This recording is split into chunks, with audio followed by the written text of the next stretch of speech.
नमस्कार दोस्तों, Hindi novel story explainer में आपका हार्दिक स्वागत है, जहां हर पन्ना एक नई कहानी और हर कहानी एक नया अनुभव लेकर आती है। यहां आपको सिस्टम, रोमांस और मैजिक की अनोखी कहानियां मिलेंगी। तैयार हो जाए इस शानदार सफर के लिए। अध्याय 62। परेशानी बढ़ाना। यद्यपि दिव्य चिकित्सक चले गए थे, फिर भी उपस्थित लोग अभी भी उन दो दिव्य चिकित्सकों और मियाओ जियांग से संबंधित मामलों पर चर्चा कर रहे थे। मास्टर लिन, अन्य टेबलों पर कोई सीट खाली नहीं है। उस निकम्मे दामाद के बगल में कुछ सीटें हैं, तो क्यों न हम वहां बैठें। निशा वर्मा ने मास्टर लिन के हाथ में हाथ डालकर कोमल स्वर में कहा। मास्टर लिन ने मना नहीं किया और तुरंत निशा वर्मा के पीछे पीछे ध्रुव मल्होत्रा की ओर चल पड़े। सर, क्या मैं इन दो परेशान करने वाली मक्खियों को भगा दूं? ये देखकर कि निशा वर्मा और मास्टर लिन उनकी दिशा में आ रहे हैं, विक्रम सिंह ने पूछा। ध्रुव मल्होत्रा ने हल्के से ठहाका लगाया और सिर हिलाते हुए मुस्कराते हुए कहा, घास पर मारकर सांप को मत डराओ, मैं देखना चाहता हूं कि वे दोनों जादूगर वास्तव में क्या कर रहे हैं। जी श्रीमान। विक्रम सिंह ने उनकी बात मान ली और निशा वर्मा और मास्टर लिन पर ध्यान देना बंद कर दिया। जब वे बातचीत कर रहे थे, निशा वर्मा और दो अन्य व्यक्ति उनके पास आ गए। ध्रुव मल्होत्रा, क्या तुम्हें रोशनी वर्मा के साथ गुस्सू में यात्रा नहीं करनी थी? तुम यहाँ क्या कर रहे हो और मेरी प्यारी छोटी बहन रोशनी वर्मा कहाँ है? निशा वर्मा ने ध्रुव मल्होत्रा की ओर देखा, उसके चेहरे पर अहंकार भरा हुआ था। ध्रुव मल्होत्रा ने उसकी ओर देखा तक नहीं और उसे पूरी तरह नजरअंदाज कर दिया। मेरी दोस्त निशा वर्मा आपसे बात कर रही है। आप न देखने का नाटक क्यों कर रहे हैं? ये तो बताने की जरूरत नहीं कि निशा वर्मा मेरी पत्नी है, लिन युआन, लेकिन ये भी ध्यान में रखना चाहिए कि वह आपकी मंगेतर की बहन है, इसलिए आपको उसके साथ शिष्टता से पेश आना चाहिए। निशा वर्मा जिस आदमी से लिपटी हुई थी, जो लिन युआन था, उसने अपनी भौहें सिकोड़ लीं और नाखुशी से बोला। ध्रुव मल्होत्रा ने उसकी ओर देखा और हंसते हुए कहा, लिन युआन, यह कोई नहीं है और तुम्हारी औरत का मुझसे क्या लेना देना है। ये लिन युआन कुछ हद तक शर्मा परिवार के शक्तिशाली हॉल मास्टर अरविंद तिवारी जैसा दिखता था, जिससे पता चलता है कि दोनों के बीच कोई संबंध हो सकता है। अगर अरविंद तिवारी खुद भी वहां मौजूद होते तो ध्रुव मल्होत्रा उन्हें महत्वपूर्ण नहीं मानते, अपने जूनियर की तो बात ही छोड़िए। ध्रुव मल्होत्रा, ज्यादा अहंकारी मत बनो। मास्टर लिन प्रमुख समूह के grand hall master Arvind Tiwari के भतीजे हैं और उनकी स्थिति ऐसी नहीं है जिसका आप इतनी आसानी से अनादर कर सकें। तुम्हें तुरंत मास्टर लिन से माफी मांगनी चाहिए, नहीं तो मैं तुम्हें मेरे पिता के जन्मदिन समारोह से चले जाने को कहूंगा। झाओ किंगमिंग ने संयमित तीव्रता के साथ बात की। शर्मा परिवार को जादू टोना संप्रदाय का समर्थन प्राप्त था और रहस्यमय संप्रदाय से भी उनके संबंध थे, इसलिए पूरे जियांगन क्षेत्र में उनकी ताकत कमजोर नहीं थी। फिर भी जियांगन में ग्रैंड हॉल की प्रमुख स्थिति को देखते हुए शर्मा परिवार को भी उनसे कृपा करने की आवश्यकता थी। लिन युआन, क्या यह उस ग्रैंड हॉल अरविंद तिवारी का भतीजा नहीं है जो प्रमुख समूह से है? यह अफवाह है कि इस लड़के में अत्यधिक मार्शल आर्ट प्रतिभा है और इसने छोटी उम्र में ही ग्रैंड मास्टर के क्षेत्र में कदम रख दिया है। ये दिव्य डॉक्टर वास्तव में गर्वित है, यहाँ तक कि लिन युआन की भी उपेक्षा करता है। कोई आश्चर्य नहीं कि उसने उन परिवार के प्रमुखों की सहायता करने के अनुरोध को अस्वीकार कर दिया। हे, शर्मा परिवार ने दिव्य डॉक्टर के बारे में जो उल्लेख किया है वह नहीं है। शायद उसने शर्मा परिवार के साथ समझौता नहीं किया है। उसने पहले शर्मा परिवार को नाराज किया और अब उसने लिन युआन को नाराज कर दिया है। क्या यह मौत को आमंत्रित करना नहीं है? अंततः भीड़ के बीच चर्चा का विषय दो शक्तिशाली जादूगर योद्धाओं से हट गया, क्योंकि दिव्य चिकित्सक होने या न होने का उनसे कोई खास संबंध नहीं था, क्योंकि उन्हें जादू टोने से जहर नहीं दिया गया था। ये तथ्य कि ध्रुव मल्होत्रा ने लिन युआन को नाराज कर दिया था, निष्पक्षतः भीड़ की दिलचस्पी को और अधिक बढ़ा दिया। चले जाओ, जब स्वामी भोजन कर रहे हों तो उन्हें परेशान मत करो, विक्रम सिंह बोला। उसकी प्रखर आभा तुरंत ही तीनों पर छा गई। निशा वर्मा और झाओ किंगमिंग, जिनके पास कोई मार्शल आर्ट कौशल नहीं था, दोनों ने अपने भाव बदल लिए और आंखों में भय के मिश्रण के साथ विक्रम सिंह को देखा। दोस्त, मेरे सामने अपने दोस्तों को धमकाना उचित नहीं है ना? लिन युआन ने शांति से कहा। इसके बाद उनके शरीर से भी ग्रैंड मास्टर की आभा फूट पड़ी, जिसने विक्रम सिंह की आभा को पूरी तरह से नष्ट कर दिया। विक्रम सिंह ध्रुव मल्होत्रा की योजना को प्रभावित नहीं करना चाहते थे, इसलिए उन्होंने अपनी ताकत पूरी तरह से प्रकट नहीं की थी और अभी भी केवल एक ग्रैंड मास्टर की क्षमताओं का प्रदर्शन किया था। किसने सोचा होगा कि वर्मा परिवार के दामाद के अधीनस्थ एक ग्रैंड मास्टर होगा? ऐसा लगता है कि छोटा या वर्मा परिवार के दामाद आपको वास्तव में नहीं समझता है। हो, साम्राज्य की नई कहानियों का आनंद लें इस ग्रैंड मास्टर दोस्त के चेहरे को देखते हुए। अगर आप ये 3 कप पी लें तो आज हम सब कुछ साफ कर देंगे, कैसा रहेगा? लिन युआन ने ध्रुव मल्होत्रा की ओर देखा और मुस्कुराते हुए कहा। बोलते बोलते उन्होंने मेज पर रखी शराब की बोतल उठा ली, ध्रुव मल्होत्रा के सामने 3 कप सजाकर उनमें तेज शराब भर दी। हे, स्लेट साफ कर दो। ध्रुव मल्होत्रा ने तिरस्कारपूर्वक कहा, ऐसा मत कहो कि यह तुम्हारे जैसा कोई नहीं है। अगर अरविंद तिवारी खुद भी आ जाएं, तो भी वे मुझे एक ड्रिंक पिलाने के लायक नहीं होंगे। ये शब्द सुनकर वहां उपस्थित सभी लोगों के चेहरे पर आश्चर्य और भय का भाव प्रकट हुआ। उन्होंने क्या सुना? ध्रुव मल्होत्रा ने वास्तव में अरविंद तिवारी का इस तरह सार्वजनिक रूप से तिरस्कार करने का साहस किया। बहौल के सर्वोच्च हॉल मास्टर और स्वयं एक महान ग्रैंड मास्टर के रूप में अरविंद तिवारी के पास अपार शक्ति थी। यह कोई ऐसा व्यक्ति नहीं था जिसे कोई तुच्छ समझ सके। लिन युआन का चेहरा बहुत उदास हो गया। उसे हमेशा से अरविंद तिवारी का भतीजा होने पर गर्व था और ध्रुव मल्होत्रा द्वारा अरविंद तिवारी को इस तरह से नीचा दिखाना वह कैसे बर्दाश्त कर सकता था। लिन युआन को यह समझ में नहीं आया कि ध्रुव मल्होत्रा की पहचान उत्तरी लियाओ राजा के रूप में होने के कारण अरविंद तिवारी, जो कि जियांगन का मात्र एक क्षेत्रीय नेता था, को वास्तव में उसके साथ एक ही मेज पर बैठने का कोई अधिकार नहीं था।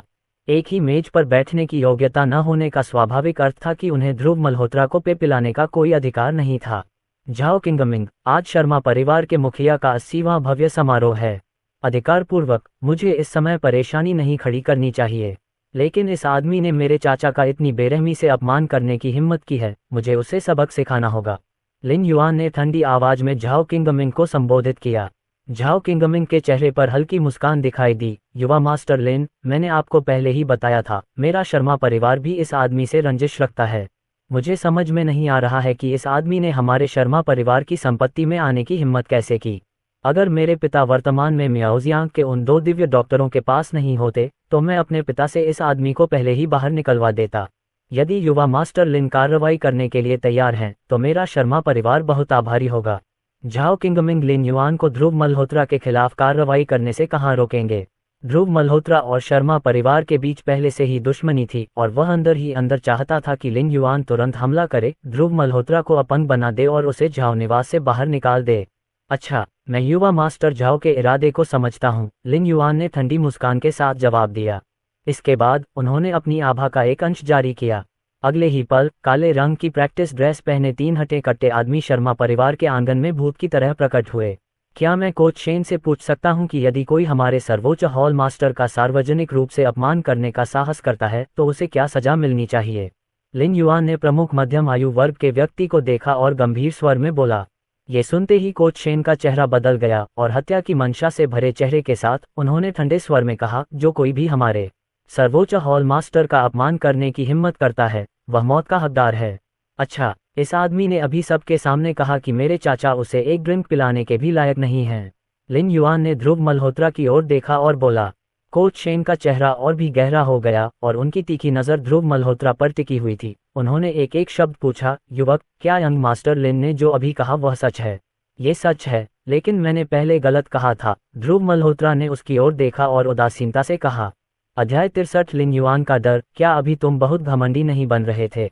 अब जाओ, इस युवा मालिक को अपनी इस घमंडी छवि का कुछ और नमूना दिखाओ।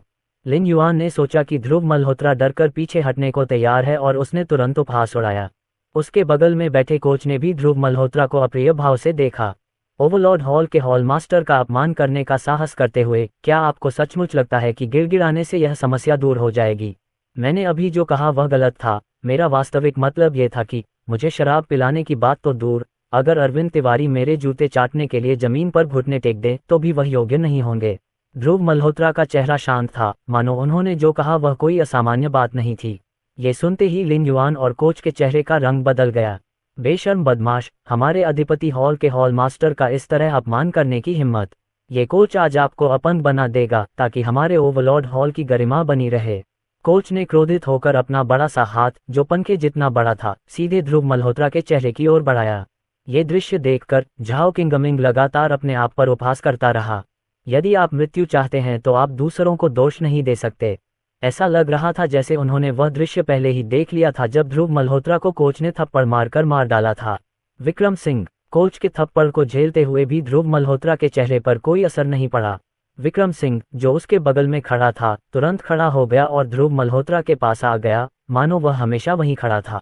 विक्रम सिंह ने तुरंत अपना हाथ बढ़ाकर कोच की कलाई पकड़ ली।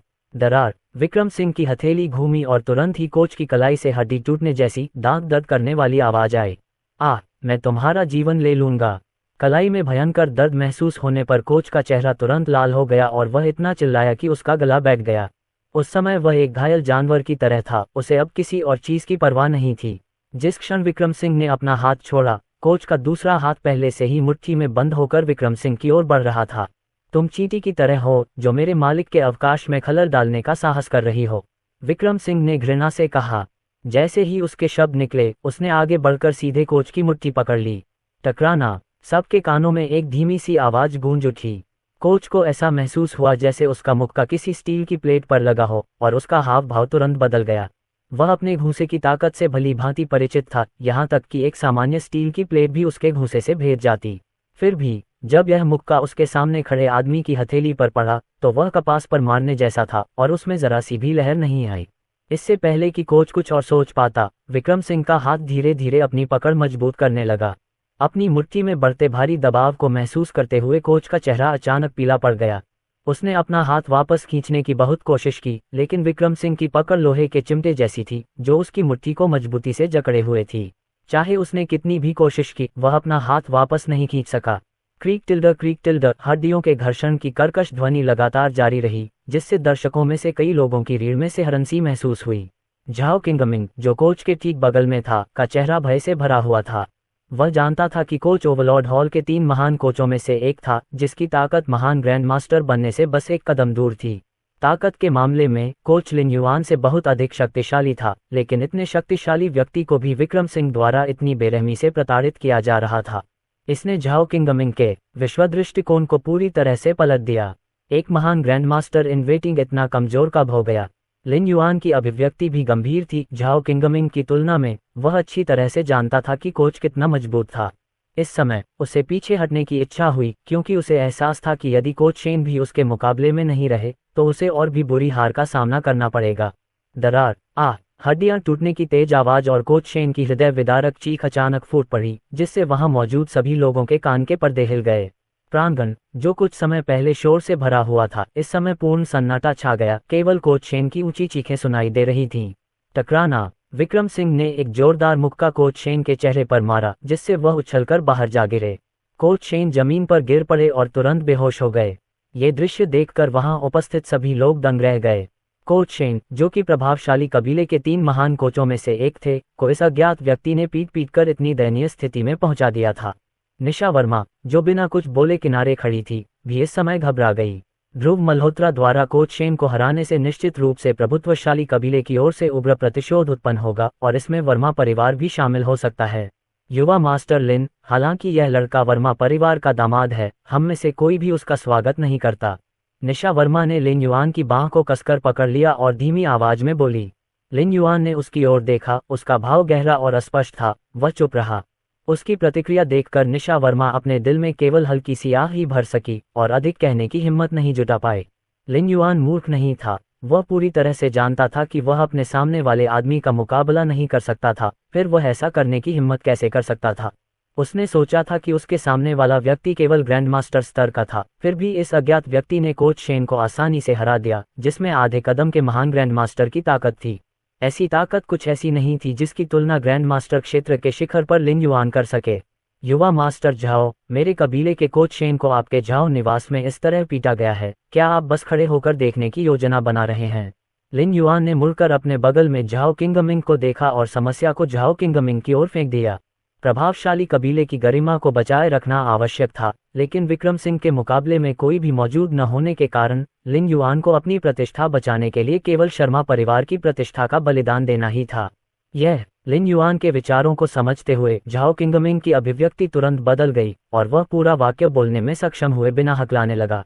इससे पहले कि वे दोनों कोई और कदम उठा पाते, ध्रुव मल्होत्रा धीरे से उठ खड़ा हुआ। तुम यहाँ चीजों को संभालो, वहाँ समय आ गया है।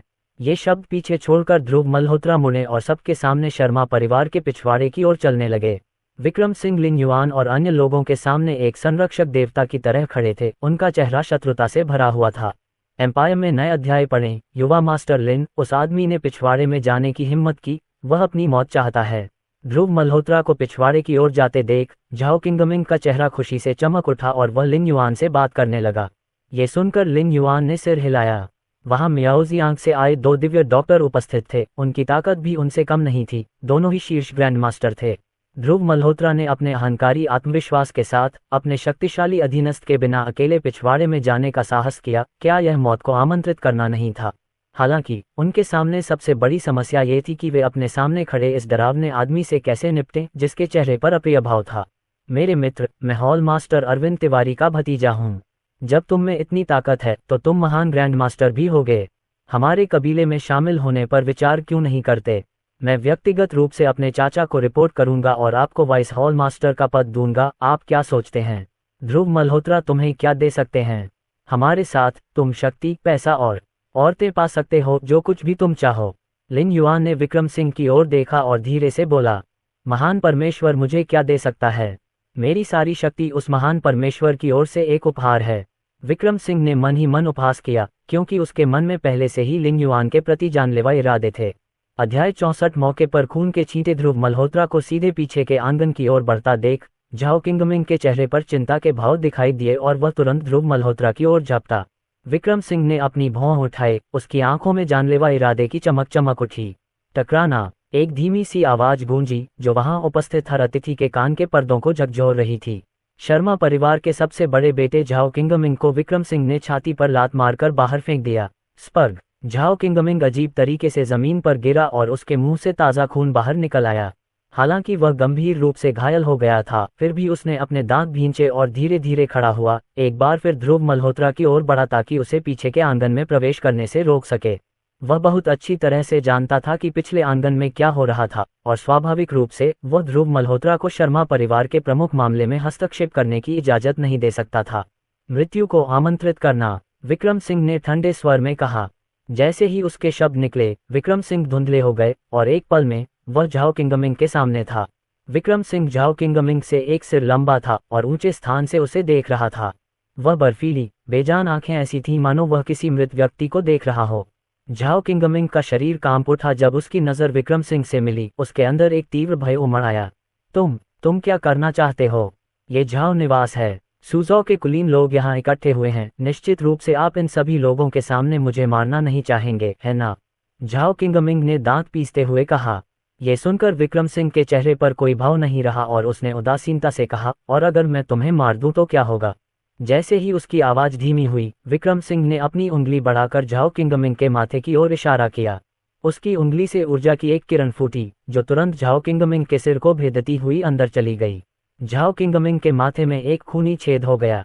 धप, झाओ किंगमिंग की आंखों की रोशनी तुरंत मंद हो गई और उसका शरीर जमीन पर गिर गया। हत्या हो गई। ध्रुव मल्होत्रा वास्तव में लापरवाह और दुस्साहसी है, जो अपने अधीनस्थ से शर्मा परिवार के सबसे बड़े बेटे को इतने सारे लोगों के सामने मारने का साहस कर रहा है।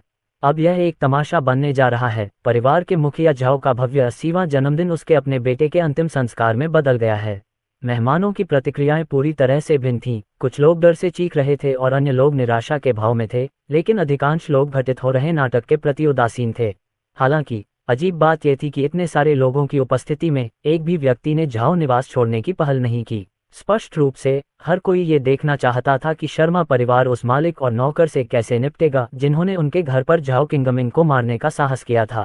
विक्रम सिंह ने मृत झाओ किंगमिंग की ओर देखा तक नहीं, मानो जिसे उसने मारा था वह शर्मा परिवार का महत्वपूर्ण बेटा नहीं था, बल्कि सड़क किनारे किसी चींटी के पैर पर पैर रखकर मारा गया था। विक्रम सिंह ने पलटकर एक बार फिर अपनी ठंडी निगाह लिन युआन पर डाली। तुम क्या करने की कोशिश कर रहे हो? मेरे चाचा अरविंद तिवारी हैं। अगर तुम मुझे मार दोगे तो मेरे चाचा तुम्हें छोड़ेंगे नहीं।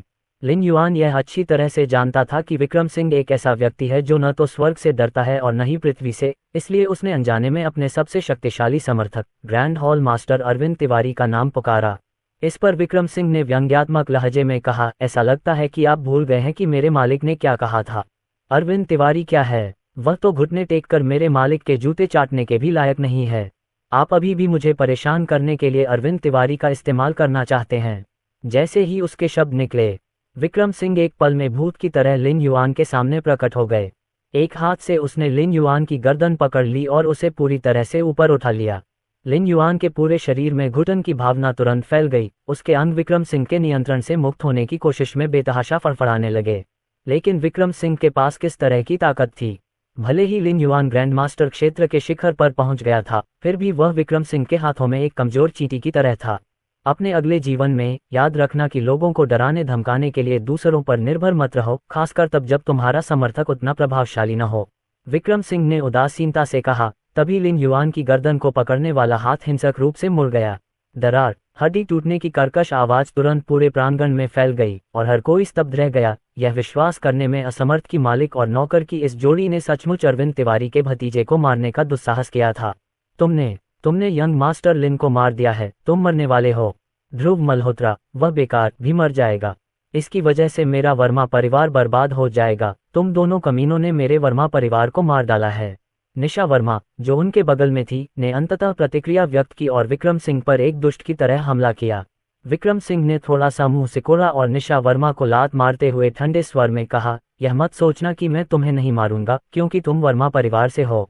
ये सुनकर निशा वर्मा अंततः अपनी निद्रा से जाग उठी और उन्हें ठंडा पसीना आ गया। अभी अभी ध्रुव मल्होत्रा और विक्रम सिंह के प्रति अपनी नफरत के कारण उसने परिणामों की परवाह किए बिना विक्रम सिंह पर हमला करने का साहस किया, लेकिन अब होश में आने के बाद वह जरा सा भी हिलने की हिम्मत नहीं कर सकी। उसके सामने खड़ा वह आदमी अपनी उदासीन निगाहों के साथ वही था जिसने न केवल शर्मा परिवार के महान युवा मास्टर को बल्कि यंग मास्टर लिन को भी मार डाला था। निशा वर्मा डर के मारे जमीन पर सिकुड़कर कांप रही थी। विक्रम सिंह ने ठंडी सांस ली और ध्रुव मल्होत्रा के पीछे चल दिया। जब मालिक और नौकर सबकी नजरों से ओझल हो गए, तभी किसी ने बोलने की हिम्मत की। इससे पहले झाओ किंगमिंग की मृत्यु के बाद भी उनमें टिप्पणी करने का साहस था, लेकिन अरविंद तिवारी के भतीजे लिन युआन की मृत्यु के बाद जियानगन में कितने लोगों ने उनके निधन पर चर्चा करने का साहस किया। बहुत निर्दयी, उसने न केवल शर्मा परिवार के महान युवा मास्टर को मार डाला, बल्कि उसने यंग मास्टर लिन को भी मार डाला। आखिर ध्रुव मल्होत्रा कौन है और क्या वह हॉल के प्रतिशोध से नहीं डरता? क्या उस महिला ने अभी नहीं कहा? ध्रुव मल्होत्रा उनके वर्मा परिवार का दामाद है। शायद उसे ये भी नहीं पता कि हॉल कितना शक्तिशाली है, तभी तो उसने अपने अधीनस्थ को ऐसा करने की हिम्मत दी, है न? क्या तुम पागल हो गए हो? क्या तुम्हें पता है कि यंग मास्टर लिन के पास किस तरह की ताकत थी? ग्रैंड मास्टर क्षेत्र का शिखर। ध्रुव मल्होत्रा के उस अधीनस्थ ने यंग मास्टर लिन को आसानी से मार डाला। वह आधा कदम का ग्रेट ग्रैंड मास्टर या फिर ग्रेट ग्रैंड मास्टर होना चाहिए। भीड़ में चर्चाओं का एक नया दौर शुरू हो गया। ध्रुव मल्होत्रा की पहचान और विक्रम सिंह की ताकत के बारे में अटकलें लगाई जाने लगीं। साम्राज्य पर अपनी गाथा जारी रखें। पूरे जियांगनान में केवल कुछ ही महान ग्रैंड मास्टर थे और हॉल मास्टर उनमें से एक थे। यदि ध्रुव मल्होत्रा का अधीनस्थ कोई ग्रेट ग्रैंड मास्टर होता तो ध्रुव मल्होत्रा की पहचान हर किसी की कल्पना से परे होती। शरीर में तीव्र दर्द को सहते हुए निशा वर्मा को खड़े होने में कठिनाई हुई और वह शर्मा परिवार के आंगन से लड़खड़ाती हुई चली गईं। उसे वर्मा परिवार को यहाँ जो कुछ हुआ था उसकी रिपोर्ट करने की आवश्यकता थी, ताकि पुराने परिवार का मुखिया ध्रुव मल्होत्रा को बाहर निकाल सके और वर्मा परिवार को इसमें शामिल होने से बचा सके। ध्रुव मल्होत्रा और विक्रम सिंह शर्मा परिवार के पिछवाड़े की ओर सहजता से चले गए। उनके माथे पर चिंता का कोई भाव नहीं था। झाओ क्वांगमिंग, तुम बहुत ही निर्दयी हो। आप वास्तव में इस अवसर का उपयोग हमारे प्रमुख परिवारों को निगलने के लिए करना चाहते हैं। इससे पहले कि ध्रुव मल्होत्रा और विक्रम सिंह पिछवाड़े में पहुंचते, उन्होंने अंदर से आती क्रोधित गालियों की आवाजें सुनी। ये सुनकर ध्रुव मल्होत्रा की भौहें तन गईं और वह मुस्कुराते हुए बोले, लगता है शो शुरू हो चुका है, चलो अंदर चलकर देखते हैं। विक्रम सिंह बिना कुछ कहे ध्रुव मल्होत्रा के पीछे पीछे चल दिए, जैसे कोई गार्ड अपनी जिम्मेदारी निभा रहा हो। इस समय शर्मा परिवार के पिछवाड़े में कई परिवार के मुखिया शर्मा परिवार के मुखिया से भिड़ रहे थे और माहौल तनावपूर्ण और विस्फोटक था। शर्मा परिवार का मुखिया अपनी कुर्सी पर आराम से बैठा था और उसके बगल में चुड़ैल गेट से आए दो जादूगर बैठे थे, जबकि अन्य परिवार के मुखिया गुस्से में थे और शर्मा परिवार के मुखिया को मारने के लिए तैयार लग रहे थे। अध्याय 65। शर्मा परिवार का षड्यंत्र। परिवार के मुखिया ने झाओ किंगमिंग को घूरते हुए कठोर स्वर में कहा, जियांगन क्षेत्र के अधिकांश परिवार बाहौल के संरक्षण में रहते हैं। वे बाहौल को संसाधन और धन उपलब्ध कराते हैं, जिसके बदले में बाहौल उनकी रक्षा करता है। अगर किसी ने इन परिवारों को छूने की हिम्मत की तो बाहौल के लोग निश्चित रूप से इसका जवाब मांगेंगे। यही कारण है कि ये जानते हुए भी कि झाओ किंगमिंग के बगल में खड़े दो लोग कमजोर नहीं थे, कई परिवार प्रमुखों ने उनसे इस तरह भिड़ने का साहस किया। मुझे इस बात की चिंता क्यों करनी चाहिए कि बाहौल मुझे परेशानी में डाल रहा है? क्या ये सिर्फ परिवार के मुखियाओं को बचाने और कुछ परामर्श शुल्क एकत्र करने के लिए नहीं है? झाओ किंगमिंग ने उसकी ओर देखा और मुस्कुराते हुए कहा। इन शब्दों पर कई परिवार के मुखिया तुरंत क्रोधित हो गए। तुम सपना देख रहे हो? भले ही मैं मर जाऊं, तुम मुझे घू जहर देकर मेरे परिवार का सब कुछ सौंपने के लिए नहीं डराओगे। बिल्कुल, अपने भ्रम में जीना बंद करो। भले ही हम मर जाएं, हम अपने परिवारों को तुम्हें नहीं सौंपेंगे। यदि आप हमारे परिवारों पर हमला करने का अवसर लेने की हिम्मत करते हैं तो हमारे परिवार के सदस्य निश्चित रूप से बाहॉल को रिपोर्ट करेंगे और फिर बाहॉल से शक्तिशाली व्यक्ति आपसे स्पष्टीकरण मांगने आएंगे। कई परिवार के मुखिया एक एक करके झाओ किंगमिंग को घूरने लगे। प्रत्येक ने ठंडी आवाज में बात की। झाओ किंगमिंग के हाव भाव में कोई बदलाव नहीं आया। उसने बस परिवार के मुखियाओं को उपहासपूर्ण दृष्टि से देखा। तुम सब अपने आप को बहुत ऊंचा समझते हो, लेकिन अगर मैं आपसे कहूं कि आपके परिवार में जिन लोगों को भूविष दिया गया है उनकी संख्या आप में से कुछ लोगों से कहीं अधिक है, तो आप क्या सोचेंगे? झाओ किंगमिंग ने बेपरवाही से अपनी चाय पी और बोलते हुए हंसने लगा। उसके शब्दों पर कई परिवार के मुखियाओं के चेहरे बदल गए। उनकी आंखों में भय का भाव दिखाई देने लगा। उनके मन में एक भयानक विचार आया, अर्थात उनके परिवारों में हर कोई गुजहर से संक्रमित हो गया था और इसके पीछे का मास्टरमाइंड कोई और नहीं बल्कि खुद झाओ किंगमिंग था। मैं समझ गया। हमारे शरीर में जो गुजहर है वह तुम्हारा ही किया धरा है। झाओ किंगमिंग, तुम जानवर हो। न केवल हमें गुविष से संक्रमित कर रहे हो बल्कि हमारे वंशजों को भी नहीं बख्श रहे हो। तुम इस गुविष का उपयोग हमारे परिवारों को हड़पने के अवसर के रूप में करने की योजना बना रहे हो। झाओ किंगमिंग, तुम बहुत क्रूर हो। हम तुम्हारे सारे कारनामे बाहॉल को बता देंगे, भले ही इसका मतलब हमारी मौत हो। तुम्हें भी हमारे साथ मिलकर इसकी कीमत चुकानी पड़ेगी। एक परिवार का मुखिया गुस्से से चिल्लाया। उसके शब्द क्रोध से भरे हुए थे। एक अन्य परिवार के मुखिया ने पास में खड़े दो जादूगरों की ओर सतर्कता से देखा और कहा, ये दोनों लोग संभवतः म्याओजियांग के कोई दिव्य चिकित्सक नहीं हैं, बल्कि जादूगरनी जनजाति के महान लोग हैं, है ना? तुम्हारे शर्मा परिवार का गुजहर, क्या यह उनसे आया था? कई लोगों की निगाहों का सामना करते हुए जो उसे निगलने के लिए तैयार लग रहे थे, झाओ किंगमिंग शांत रहा। उन्होंने हंसते हुए कहा, अपने परिवारों को इस स्थिति तक लाने वाले वास्तव में आप में से कोई भी साधारण व्यक्ति नहीं है, लेकिन चूंकि आप मेरी योजना के बारे में पहले से ही जानते हैं तो इस पर फिर से विचार करने, अपने परिवार के सदस्यों के जीवन और अपनी संपत्तियों के बीच चयन करने के बारे में आप क्या सोचते हैं? याद रखो, तुम्हारे परिवार के सदस्यों का जीवन और मृत्यु अब मेरे पास बैठे इन दो गुरुओं के विचारों पर निर्भर है। इन शब्दों को सुनकर कई परिवार के मुखियाओं के चेहरे पर और भी ज्यादा दुख छा गया। अपने जीवन का अधिकांश समय अपने परिवारों को आज की गौरवशाली स्थिति तक पहुंचाने में बिताने के बाद क्या उन्हें ऐसी धूर्त चालों से लूटा जाना था? काश मैं उस समय दिव्य डॉक्टर ये के प्रति अधिक विनम्र होता तो मुझे इस बूढ़े प्राणी झाओ किंगमिंग से खतरे का सामना नहीं करना पड़ता। अफसोस, हमें कभी भी परिवार के मुखिया हु जैसा साहस नहीं मिला, इसीलिए हम ऐसी दुर्दशा में पहुंच गए। ये हमारी गलती है कि हम अहंकारी हो गए। दिव्य डॉक्टर ये को एक प्रमुख खिलाड़ी के रूप में पहचानने में विफल रहे और एक अवसर खो दिया। freewebensigmawell.com। सभी परिवार के मुखियाओं ने अप्रत्याशित रूप से शर्मा परिवार के मुखिया की उपेक्षा की। इसके बजाय अपनी छाती पीटने और पैर पटकने लगे और विलाप करने लगे कि उन्होंने ध्रुव मल्होत्रा के साथ पहले बेहतर व्यवहार क्यों नहीं किया। तुम मूर्खों का झुंड हो, क्योंकि तुम समर्पण करने को तैयार नहीं हो। क्या तुम सचमुच सोचते हो कि मेरे चुड़ैल कबीले के पास तुमसे निपटने का कोई रास्ता नहीं है? जब मेरा वरिष्ठ भाई आएगा तो तुम स्वेच्छा से मेरे चुड़ैल कबीले के कुत्ते बन जाओगे। एक चुड़ैल कबीले के ताकतवर आदमी ने ठंडे स्वर में कहा। ये सुनकर शर्मा परिवार के मुखिया की आंखें चमक उठीं और उसने झट से पूछा, क्या बड़ा भाई ही डायन कबीले में सबसे अच्छा जादू करने वाला है? बिल्कुल, मेरे वरिष्ठ भाई के कौशल से एक विचार ही इन अज्ञानी मूर्खों को चुड़ैल कबीले के पालतू कुत्तों में बदल सकता है। चुड़ैल कबीले के ताकतवर व्यक्ति ने ठंडे स्वर में उपहास किया। उसके चेहरे पर काफी अहंकार था।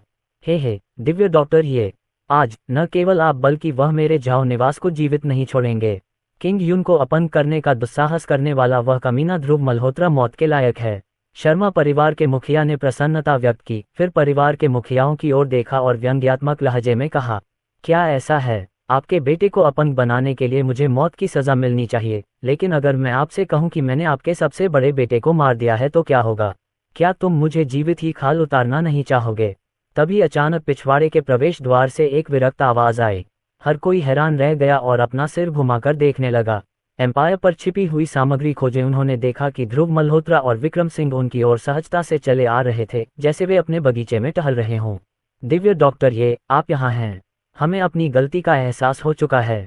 यदि आप हमारी मदद करने को तैयार हैं तो मैं आपको ली परिवार की सारी संपत्ति दे सकता हूँ। बस कृपया ली परिवार के सदस्यों की जान बचा लीजिए। ठीक है, ठीक है, ठीक है। अपनी संपत्ति झाओ किंगमिंग और चुड़ैल कबीले के जानवरों को देने के बजाय मैं उन्हें दिव्य डॉक्टर ये को देना चाहूंगा। जैसे ही इन परिवार के मुखियाओं ने ध्रुव मल्होत्रा को देखा, वे उसकी ओर इस तरह दौड़े जैसे वह उनका रक्षक हो, और बोलने की जल्दी में वे स्वयं ही लड़खड़ा गए। इससे पहले कि ध्रुव मल्होत्रा जवाब दे पाते, झाओ कुआंगमिंग ने उनके शरीर के भीतर मौजूद भू कीड़ों को मुक्त कर दिया था। एक ग्रैंडमास्टर स्तर की आभा ने तुरंत पूरे पिछवाड़े को घेर लिया। शक्तिशाली उपस्थिति ने उन परिवार के मुखियाओं को तुरंत जमीन पर दबा दिया, जिससे वे हिलने डुलने में असमर्थ हो गए। पुरुषों ने झाओ कुआंगमिंग को भय भरी आंखों से देखा। उन्हें स्पष्ट रूप से उम्मीद नहीं थी कि वह ग्रैंडमास्टर स्तर का शक्तिशाली व्यक्ति होगा। तुम छोटे कमीने, तुमने कहा था कि तुमने किंगमिंग को मार डाला है। झाओ कुआंगमिंग के मुंह से एक बर्फीली और हड्डियों को कंपा देने वाली आवाज आई, जिसमें एक तीव्र हत्यारे जैसी आभा थी। ध्रुव मल्होत्रा ने उसकी ओर देखा और मुस्कुराते हुए कहा, हाँ, मैंने अभी अभी अपने आदमियों से आपके सबसे प्यारे बेटे झाओ किंगमिंग को मरवा दिया है। तुम कमीने, मैं अपने बेटे के बदले तुम्हारी जान ले लूंगा। अपने बेटे की मौत की खबर सुनकर झाओ कुआंगमिंग खुद को रोक नहीं सका और तुरंत दहाड़ते हुए ध्रुव मल्होत्रा पर हमला कर दिया। ग्रैंडमास्टर स्तर की आभा सभी दिशाओं में हिंसक रूप से फैल गई, जिससे पिछवाड़े में रखी मेजें, कुर्सियां और स्टूल धूल में बदल गए। विक्रम सिंह ने अभी कोई कदम भी नहीं उठाया था कि ध्रुव मल्होत्रा आगे बढ़ गया। मृत्यु की तलाश में ध्रुव मल्होत्रा को पहला कदम उठाने का साहस करते देख झाओ कुआंगमिंग की आंखों में हत्या करने की और भी अधिक इच्छा भर गई और वह दहाड़ उठा। बूम! दोनों मुट्ठियां तुरंत टकराईं, जिससे उनके केंद्र से सभी दिशाओं में एक दृश्य आघात तरंग फैल गई। अध्याय 66। ध्रुव मल्होत्रा ने की कार्रवाई जितनी गति से आया था, उससे कई गुना अधिक गति से पीछे की ओर उड़ा। टकराना! झाओ कुआंगमिंग का शरीर मेजों और कुर्सियों के समूह से टकराया, जिससे बहुत शोर हुआ। मेजें और कुर्सियां तुरंत टूट गईं और मलबा हर जगह बिखर गया। उसने मुंह भर खून थूका, जिससे उसके कपड़े का अगला भाग लाल हो गया। झाओ कुआंगमिंग ने अविश्वास से ध्रुव मल्होत्रा को देखा और कठिनाई से कहा, आपकी ताकत इतनी भयानक कैसे हो सकती है? हे, अगर यह बात सच न होती कि भगवान ये देखना चाहते थे कि तुम्हारा शर्मा परिवार किस तरह की चालें चल रहा है, तो तुम उस दिन मर गए होते। एम्पायर पर अधिक सामग्री का अनुभव करें। ध्रुव मल्होत्रा ने तिरस्कार से उपहास किया और फिर आगे कहा, बस एक शिखर ग्रैंडमास्टर क्षेत्र, और आप सचमुच सोचते हैं कि आप दुनिया में अजेय हैं। इसके अलावा तुम कुछ भी नहीं बल्कि कचरा हो जिसने केवल बाहरी ताकतों के माध्यम से ग्रैंडमास्टर क्षेत्र की शक्ति प्राप्त की है। ये सुनते ही झाओ कुआंगमिंग का पहले से ही पीला पड़ा चेहरा तुरंत राख जैसा हो गया, मानो उसके शरीर से सारा खून सूख गया हो। मैं इसे स्वीकार नहीं करता।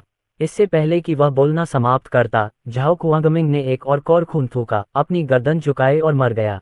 ग्रैंडमास्टर जगत के शिखर पर मौजूद एक शक्तिशाली व्यक्ति की ध्रुव मल्होत्रा के एक ही मुक्के से मौत हो गई। इस दृश्य ने वहां उपस्थित सभी लोगों को चौंका दिया। यहां तक कि जिन परिवार प्रमुखों ने पहले ही औषधि देव संप्रदाय के सेवक से ध्रुव मल्होत्रा की ताकत के बारे में जान लिया था, वे भी ध्रुव मल्होत्रा की भयानक शक्ति से अंदर तक हिल गए। तुम में हिम्मत है, एक महान ग्रैंडमास्टर की तरह काम करते हुए मेरे चुड़ैल संप्रदाय की महान योजनाओं को बर्बाद करने का साहस। इससे पहले कि कोई कुछ बोल पाता, एक चुड़ैल संप्रदाय के शक्तिशाली व्यक्ति ने अचानक ठंडी आवाज में कहा।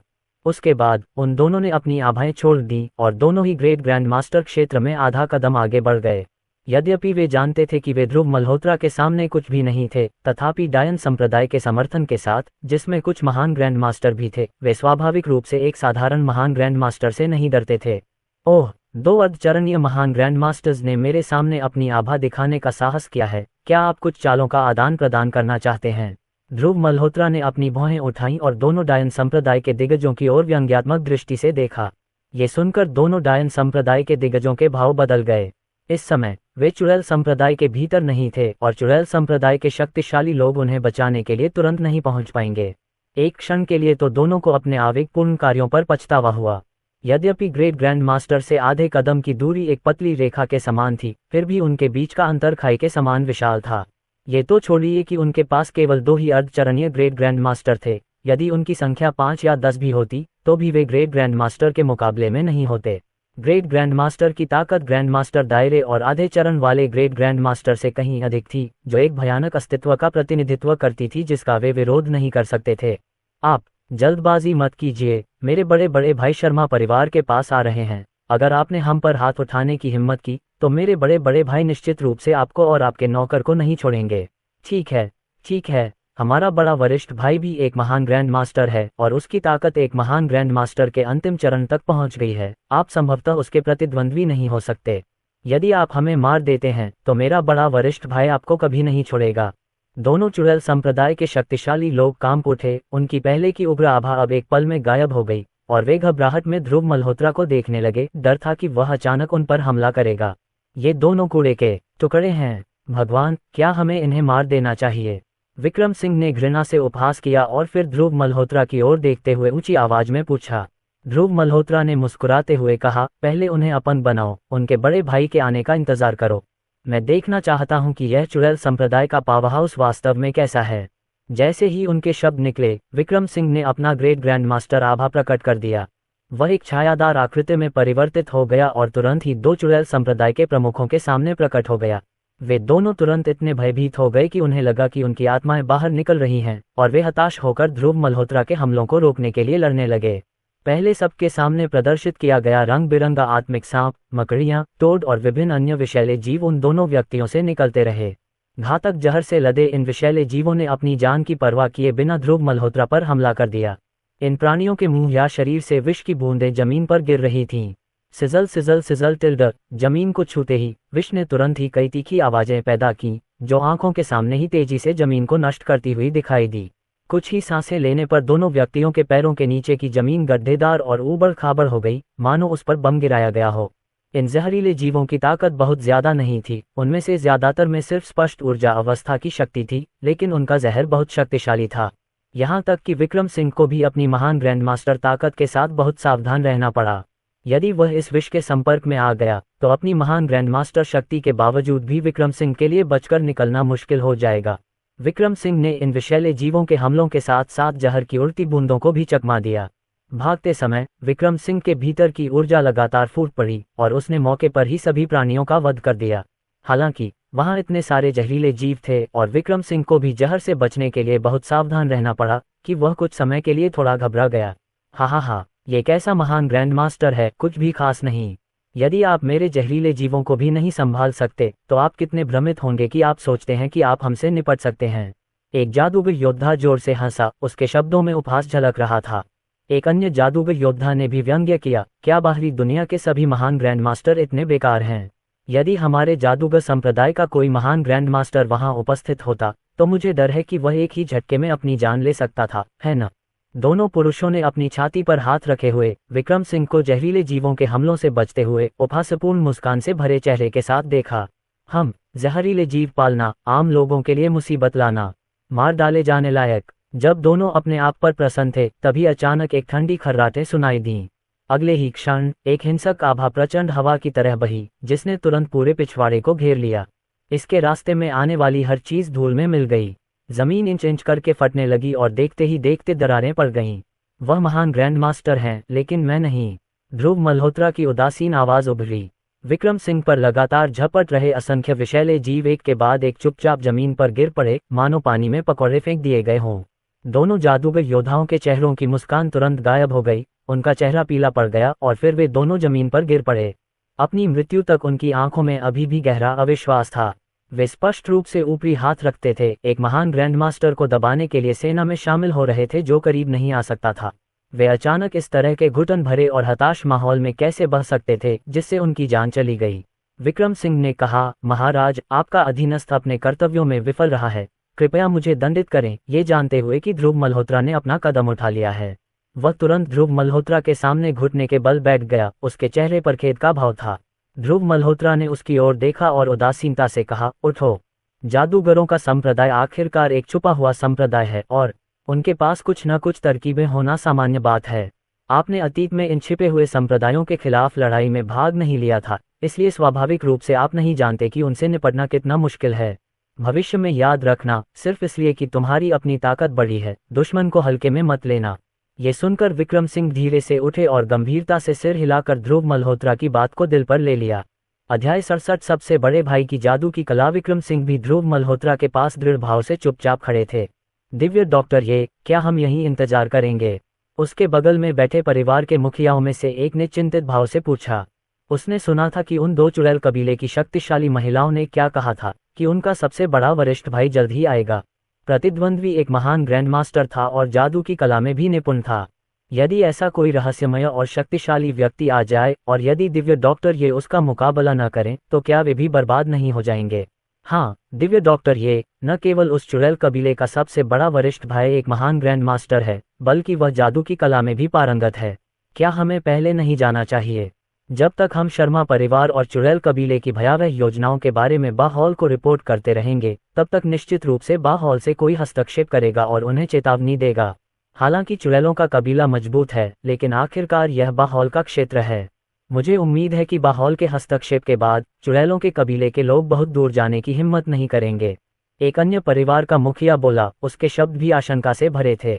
ध्रुव मल्होत्रा ने अधीरता से भौहें सिकुड़ते हुए उदासीनता से कहा, अगर आपको डर लग रहा है तो आप पहले यहाँ से चले जाए और यहाँ की बकवास बंद कीजिए। ये सुनकर कई परिवार के मुखिया अचंभित रह गए और उन्होंने तुरंत अपना मुंह बंद कर लिया और कुछ भी कहने का साहस नहीं जुटा पाए। अब चूंकि शर्मा परिवार और चुड़ैल कबीले के लोग मर चुके थे, एकमात्र व्यक्ति जो उन्हें बचा सकता था, जो उनके शरीर में गूविश से छुटकारा दिला सकता था, वह कोई और नहीं बल्कि उनके सामने मौजूद दिव्य डॉक्टर ये थे। यदि उन्होंने दिव्य डॉक्टर ये के साथ अच्छे संबंध विकसित करने के अवसर का लाभ नहीं उठाया तो उन्हें सचमुच केवल मृत्यु का ही सामना करना पड़ेगा। इसके अलावा मौत का सामना सिर्फ उन्हें ही नहीं करना पड़ा, बल्कि उनके परिवारों की युवा पीढ़ी को भी करना पड़ा। हे, चूंकि दिव्य डॉक्टर ये नहीं जा रही हैं, तो हम भी नहीं जाएंगे। हम दिव्य डॉक्टर ये के साथ यहाँ रहेंगे और ये देखने का मौका लेंगे कि यह पौराणिक चुड़ैल कबीला वास्तव में कितना दुर्जय है। बिल्कुल, चलो नहीं जाते। अगर हम गए तो मौत हमारा इंतजार कर रही है, इसलिए बेहतर होगा कि मरने से पहले हम चुड़ैल कबीले के लोगों की असली क्षमताओं को देख लें। दिव्य डॉक्टर ये, कृपया पुनर्विचार करें। भले ही मेरा ली परिवार आपकी नज़र में ना आए, लेकिन हमारे पास भी 60 अरब की संपत्ति है। कृपया हम पर दया करें और मेरे ली परिवार के बूढ़े और जवान लोगों की जान बचाएं। परिवार के मुखियाओं ने ध्रुव मल्होत्रा को और परेशान करने की हिम्मत नहीं की और वे केवल प्रसन्न भाव से वहीं खड़े रहे, सिवाय ली परिवार के मुखिया के, जो निडर होकर ध्रुव मल्होत्रा के पास गया और फुसफुसाया। ध्रुव मल्होत्रा ने उसकी ओर देखा और सपाट लहजे में कहा, गूविश से पीड़ित आपके ली परिवार के लोग कम से कम 2 महीने और जीवित रह सकते हैं। अगर तुमने मुझे फिर से परेशान करने की हिम्मत की तो ली परिवार आज रात जीवित नहीं बचेगा।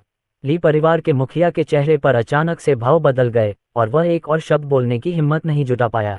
दूसरा पक्ष एक अद्वितीय क्रूर व्यक्ति था जो चुड़ैल कबीले के शक्तिशाली लोगों को भी मारने का साहस रखता था। उसके जैसे एक साधारण नश्वर परिवार को वह कैसे गंभीरता से ले सकता था। ये देखकर कि ध्रुव मल्होत्रा ने एक बार फिर ली परिवार के मुखिया की याचिका को अस्वीकार कर दिया, अन्य परिवार के मुखियाओं ने चुपचाप अपने आप में राहत की सांस ली। हालांकि वे जानते थे कि ध्रुव मल्होत्रा उन्हें बचाने के लिए कोई कदम नहीं उठाएंगे, फिर भी उनमें से एक भी स्वेच्छा से वहां से नहीं गया। अब यहाँ से चले जाने का मतलब निश्चित मृत्यु होगी। यदि वे रुक जाते तो शायद दिव्य डॉक्टर ये बड़ी दया दिखाते और उन्हें सिर्फ इस बार बचा लेते। आधे घंटे बाद एक आकृति दूर से तेज तीर की तरह शर्मा परिवार के पिछवाड़े में दौड़ती हुई आई। बैंग! freewebnovel.com। यह आकृति भारी आवाज करते हुए स्थिर होकर जमीन पर उतरी। ध्रुव मल्होत्रा ने जम्हाई लेते हुए बेपरवाही से कहा, आखिरकार तुम यहाँ हो। मैं आधे घंटे से तुम्हारा इंतजार कर रहा था। इन शब्दों पर वह आकृति भी हिल गई और तुरंत उसकी नज़र ध्रुव मल्होत्रा से टकरा गई। तुम मेरा इंतजार कर रहे थे? तो तुम्हारे अनुसार मेरे 2 छोटे भाई तुम्हारी वजह से इस तरह खत्म हो गए? उस आदमी ने ध्रुव मल्होत्रा को गौर से देखा और बोला, तुमने मेरे 2 छोटे भाइयों के साथ क्या किया? बातचीत के दौरान एक महान ग्रैंडमास्टर की आभा तुरंत ध्रुव मल्होत्रा और वहां उपस्थित अन्य लोगों पर छा गई। इस भयावह आभा से कई परिवार के मुखिया एक बार फिर जमीन पर घुटने टेकने को मजबूर हो गए। केवल ध्रुव मल्होत्रा और विक्रम सिंह ही खड़े रहे। उनकी निगाहें उस आदमी की ओर तिरस्कार से भरी हुई थीं। हत्या के अलावा और क्या किया जा सकता था? ध्रुव मल्होत्रा ने बेपरवाही से कंधे उचकाए और मुस्कुराते हुए कहा। ये सुनते ही उस आदमी के हाव भाव अचानक बदल गए। उसकी आंखें तुरंत हत्या की मंशा से भर गईं। तुमने मेरे चुड़ैल संप्रदाय के एक शिष्य को मारने की हिम्मत की। तुम मौत की तलाश में हो। यदि तुमने मेरे चुड़ैल संप्रदाय के एक शिष्य को मारने की हिम्मत की तो इस दुनिया में कोई भी तुम्हें नहीं बचा सकता है।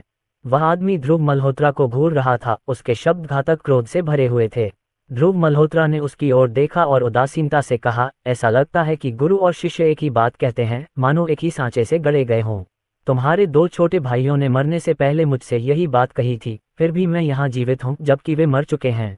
उस आदमी की निगाहें धुंधली पड़ गईं और उसने ठंडे स्वर में कहा, वे तो केवल महान ग्रैंड मास्टर थे, जबकि मैं महान ग्रैंड मास्टर की अंतिम अवस्था में हूँ। हो सकता है कि आपने उन्हें मार दिया हो, लेकिन क्या आप मुझे भी मार सकते हैं? बस करो बकवास। तुम्हारे 2 छोटे भाई कहते हैं कि तुम जादू की कला में माहिर हो।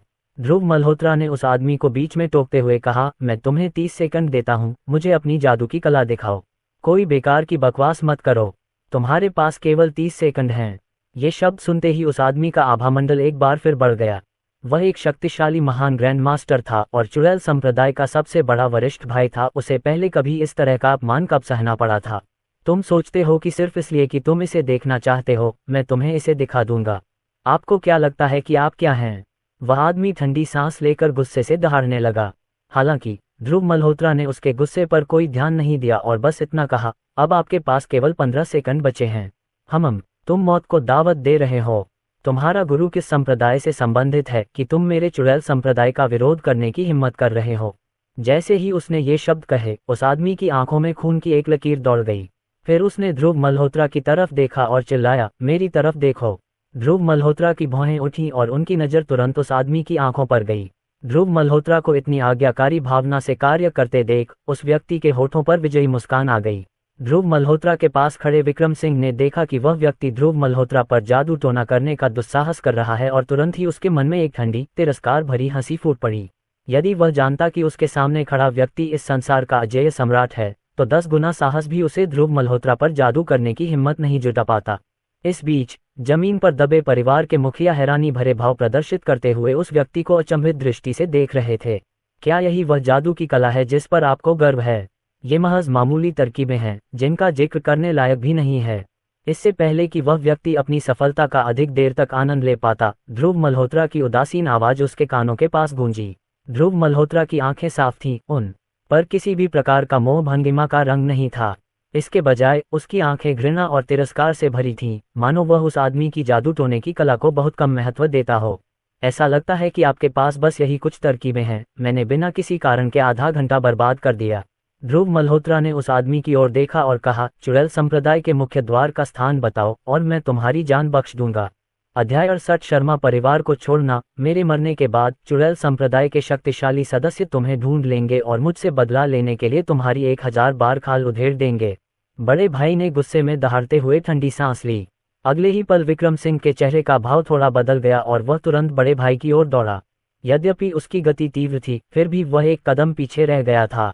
ये जानते हुए कि वह ध्रुव मल्होत्रा का मुकाबला नहीं कर सकता, बड़े भाई ने जहर खाकर आत्महत्या करने में संकोच नहीं किया।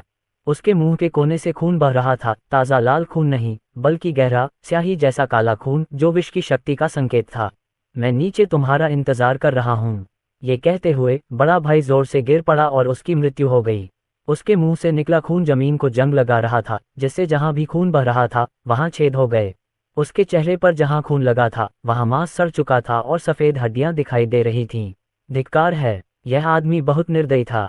विक्रम सिंह ने गुस्से में गाली दी। उसका चेहरा काला पड़ गया। ध्रुव मल्होत्रा ने हंसते हुए अपना कंधा थपथपाते हुए कहा, मैंने वैसे भी उससे चुड़ैल संप्रदाय का स्थान जानने की कभी योजना नहीं बनाई थी, इसलिए पछताने की कोई जरूरत नहीं है। ऐसा कहा जाता था कि चुड़ैल संप्रदाय विशाल पर्वतों के भीतर छिपा हुआ था, जिसकी कई शाखाएं थीं। ये तीनों मुख्य संप्रदाय से थे या सिर्फ एक शाखा से, यह अभी भी अज्ञात था। यदि कोई उनसे उनके ठिकाने का पता भी जान ले तो भी यह चुड़ैल संप्रदाय की ही एक शाखा हो सकती है। ध्रुव मल्होत्रा इस बात से ज्यादा चिंतित नहीं थे।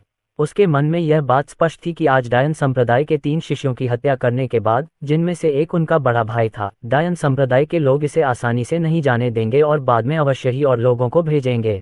चुड़ैल संप्रदाय पर दबाव डालने का अवसर बाद में आएगा। ध्रुव मल्होत्रा को यह विश्वास नहीं था कि डायन संप्रदाय का हर व्यक्ति इस वरिष्ठ भाई की तरह क्रूर और आत्महत्या करने वाला होता है। इस गंदगी को साफ कर दो और शर्मा परिवार को अब और रहने की कोई जरूरत नहीं है, ध्रुव मल्होत्रा ने उदासीनता से कहा। ये कहकर वह मुड़ा और बाहर की ओर चला गया। इस बीच विक्रम सिंह भूत की तरह अचानक गायब हो गया। आंगन में मेहमान अभी भी बैठे थे, कुछ अभी भी खुशी खुशी प्याले एक दूसरे को दे रहे थे और पी रहे थे। हालांकि विक्रम सिंह द्वारा शर्मा परिवार के सबसे बड़े युवा स्वामी और लिन युआन की हत्या ने कई लोगों को डरा दिया था, लेकिन कुछ ऐसे भी लोग थे जो हृदयहीन और उदासीन थे और उन्हें इसकी जरा भी चिंता नहीं थी। झाओ किंगमिंग का शरीर ले जाया गया था और लिन युआन का शरीर भी गायब हो गया था, संभवतः कोच शेन द्वारा ले जाया गया था। वह तो शर्मा परिवार से जिंदा निकल गया। क्या ऐसा हो सकता है कि शर्मा परिवार का मुखिया आज दयालु था और उसने उस पर एक उंगली भी नहीं उठाई? क्या तुम सपना देख रहे हो? हम सब जानते हैं कि शर्मा परिवार का मुखिया कैसा व्यक्ति है। एक बेटा अपंग है, दूसरा मारा गया, वह ऐसे आदमी को कैसे छोड़ सकता है? अगर तुम मुझसे पूछो तो शर्मा परिवार के मुखिया को शायद उसने पहले ही मार दिया होगा। क्या तुमने नहीं देखा कि उसका आदमी कितना क्रूर था? उसने बिना कुछ कहे लिन युआन को मारने की हिम्मत की। ध्रुव मल्होत्रा को शर्मा परिवार से विदा होते देख भीड़ में आश्चर्य से चीखें निकल गईं। सभी ने सोचा था कि ध्रुव मल्होत्रा और विक्रम सिंह के शर्मा परिवार के पिछवाड़े में घुसने के बाद उनका बचना असंभव है, फिर भी ध्रुव मल्होत्रा सभी के सामने सही सलामत आया और शर्मा परिवार से बाहर निकल गया। कई लोगों को यह महसूस हुआ कि कुछ गड़बड़ है और वे चुपचाप झाऊ निवास से चले गए। उन्हें यह नहीं पता था कि उसी समय उनकी नज़रों से दूर शर्मा परिवार में नरसंहार हो रहा था। ध्रुव मल्होत्रा परिवार के मुखिया हु के साथ झाऊ निवास के बाहर कुछ मिनट तक इंतजार करते रहे, इससे पहले कि विक्रम सिंह एक भूत की तरह उनके पास प्रकट होते। विक्रम सिंह ने धीमी आवाज में बताया, महाराज, शर्मा परिवार का सीधा वंश समाप्त हो गया है। ध्रुव मल्होत्रा ने उदासीनता से सिर हिलाया, इस खबर से अप्रभावित कि विक्रम सिंह ने कुछ ही मिनटों में इन लोगों को मार डाला था। अतीत में युद्ध के मैदान में उसके हाथों मारे गए लोगों की संख्या इनसे कहीं अधिक थी। युद्ध के मैदान में मानव जीवन सबसे कम मूल्यवान संपत्ति है। ध्रुव मल्होत्रा की उदासीनता के विपरीत हु परिवार का मुखिया अंदर तक हिल गया। शर्मा परिवार यूं ही चला गया। साथ ही उन्हें इस बात से भी बहुत राहत महसूस हुई कि उन्होंने ध्रुव मल्होत्रा के साथ दृढ़ता से खड़े रहने का निर्णय लिया था और उनके साथ उनका कोई टकराव नहीं हुआ था। चल दर, ध्रुव मल्होत्रा ने शांति से कहा। वे तीनों कार में सवार होकर झाऊ निवास से निकल गए। जहां तक शर्मा परिवार की संपत्तियों का सवाल है, ध्रुव मल्होत्रा ने उनके बारे में दोबारा नहीं सोचा। स्वाभाविक रूप से उन्होंने उन पर कोई विशेष ध्यान देने की जहमत नहीं उठाई। झाऊ के घर से कुछ ही दूरी पर एक काले रंग की मेबैक कार तेज गति से सड़क पर चल रही थी। कार के अंदर कोच शेन और एक हॉल शिष्य बैठे थे जो गाड़ी चला रहे थे। लिन युआन, जिसकी सांसें बहुत पहले ही बंद हो चुकी थीं, पीछे की सीट पर लेटा हुआ था। कोच शेन, यंग मास्टर लिन की मृत्यु के बाद हॉल मास्टर लिन हमें नहीं छोड़ेंगे, गाड़ी चला रहे शिष्य ने चिंतित भाव से कहा। उसके चेहरे पर भय साफ झलक रहा था। लिन युआन को हॉल में सबसे प्रतिभाशाली युवा के रूप में जाना जाता था, जो सिर्फ 20 साल की उम्र में ग्रैंड मास्टर क्षेत्र के शिखर की भयानक ऊंचाई तक पहुंच गया था। यद्यपि लिन युआन केवल अरविंद तिवारी का भतीजा था, लेकिन अरविंद तिवारी ने हमेशा उसे हॉल का नेतृत्व करने के लिए अपने उत्तराधिकारी के रूप में तैयार करने का इरादा किया था। लेकिन अब ऐसा भतीजा मर गया जो अरविंद तिवारी के दिल में बहुत जगह रखता था। अगर यह खबर सदन तक पहुंची, अगर अरविंद तिवारी के कानों तक पहुंची, तो ये भूकंप और सुनामी जैसी बहुत बड़ी घटना होगी। यात्री सीट पर बैठे कोच शेन भी गंभीर देख रहे थे, उनकी आंखों में भय भरा हुआ था। अरविंद तिवारी के क्रूर तरीकों के बारे में सोचकर ही उनकी रूह कांप उठी। भले ही इसका मतलब मौत हो, हमें हॉल मास्टर को रिपोर्ट करना होगा कि यंग मास्टर लिन की हत्या कर दी गई है। यदि हम इसे छिपाएंगे और इसकी सूचना नहीं देंगे, तो जब हॉल मास्टर को अंततः पता चलेगा तो हम और भी अधिक बुरी तरह मरेंगे। एक लंबी चुप्पी के बाद, मानो उन्होंने अपना मन बना लिया हो, कोच शेन बोले। इतना कहकर उसने अपना फोन निकाला और एक नंबर डायल किया। नमस्ते, हॉल मास्टर लिन, युवा मास्टर लिन की हत्या कर दी गई है। जैसे ही कॉल कनेक्ट हुई, कोच शेन की आवाज बोलते समय कांपने लगी। फोन पर काफी देर तक सन्नाटा रहा, फिर एक शक्तिशाली आवाज ने धीरे से जवाब दिया, ये किसने किया? मुझे उस व्यक्ति की सही पहचान नहीं पता, केवल इतना पता है कि वह वर्मा परिवार का दामाद है, जिसका नाम ध्रुव मल्होत्रा है। कोच शेन ने तुरंत जवाब दिया। वर्मा परिवार? हॉल मास्टर की बात पर लौटते हुए, वर्मा परिवार एक दोयम दर्जे का परिवार है। हॉल मास्टर का अनजान रहना सामान्य बात है। फोन पर अरविंद तिवारी की असमंजस भरी आवाज सुनकर कोच शेन ने जल्दी से वर्मा परिवार की स्थिति समझा दी। ये सुनते ही फोन पर एक बार फिर विराम लग गया। आप तुरंत हॉल में वापस आइए, मैं इस मामले पर स्वयं निर्णय लूंगा। हाँ, मैं पहले से ही हॉल के रास्ते पर हूँ। अरविंद तिवारी की बातें सुनकर कोच शेन ने तुरंत प्रतिक्रिया दी। इसके बाद अरविंद तिवारी ने बिना कोई और बातचीत किए कॉल समाप्त कर दी। कोच शेन, हॉल मास्टर ने क्या कहा? गाड़ी चला रहे शिष्य ने कांपते हुए पूछा। कोच शेन ने एक कड़वी मुस्कान बिखेरी और कहा, हॉल मास्टर अथाह है, मैं केवल कुछ संक्षिप्त शब्दों से उनके विचारों का अनुमान कैसे लगा सकता हूँ। वापस हॉल में, चाहे ये जीवन हो या मृत्यु, इसका निर्णय करना अब हमारे हाथ में नहीं है। अध्याय 69, ग्रैंड हॉल में मामलों पर चर्चा। दिव्य डॉक्टर ये, क्या आप सचमुच हस्तक्षेप करने और उन परिवार प्रमुखों और उनके कबीले के लोगों को बचाने की योजना नहीं बना रहे हैं? हु परिवार के मुखिया ने ध्रुव मल्होत्रा की ओर देखा और पूछा। ध्रुव मल्होत्रा ने उसकी ओर देखा, मुस्कुराए और कहा, वे तो बस अनाकर्षित चींटियां हैं जो अपनी कीमत देखने में अंधी हैं। मैं उन्हें क्यों बचाऊं? ये सुनकर हु परिवार का मुखिया चुप हो गया और उसने अपने द्वारा चुने गए निर्णय पर खुद को भाग्यशाली महसूस किया। वास्तव में विक्रम सिंह को डायन संप्रदाय के 3 लोगों से उनके गू-विष के लिए काफी कुछ मारक दवाएं मिली थीं। हालांकि ध्रुव मल्होत्रा को उनकी कोई परवाह नहीं थी, और जब विक्रम सिंह ने उन्हें सौंपा तो उन्होंने बिना किसी परवाह के उन्हें किसी कोने में फेंक दिया। दिव्य डॉक्टर ये, इस व्यक्ति ने लिन युआन को मार डाला है। मुझे डर है कि जल्द ही आधिपत्य वाले हॉल के शक्तिशाली योद्धा बदला लेंगे। आपको सावधान रहना चाहिए। हु परिवार के मुखिया ने चिंतित भाव से चेतावनी देते हुए भूविष से विषय बदल दिया। ध्रुव मल्होत्रा ने हंसते हुए सिर हिलाया और बेपरवाही से बोले, मुझे तो चिंता थी कि वे नहीं आएंगे। आपको अगले कुछ दिनों में इस विला में जाने से बचना चाहिए ताकि आप आधिपत्य वाले हॉल के लोगों के हमले से बच सकें। ये सुनकर हु परिवार के मुखिया ने सिर हिलाया और फिर विला से बाहर चले गए। नदी के दक्षिण में एक पहाड़ी जंगल में किसी अज्ञात समय में एक आलीशान भव्य हॉल का निर्माण किया गया था। संपूर्ण भव्य हॉल देहाती भूरे रंग का था, जिसके हर कोने में गरिमा झलक रही थी। प्रत्येक बीम और स्तंभ पर ड्रैगन और फीनिक्स उकेरे गए थे।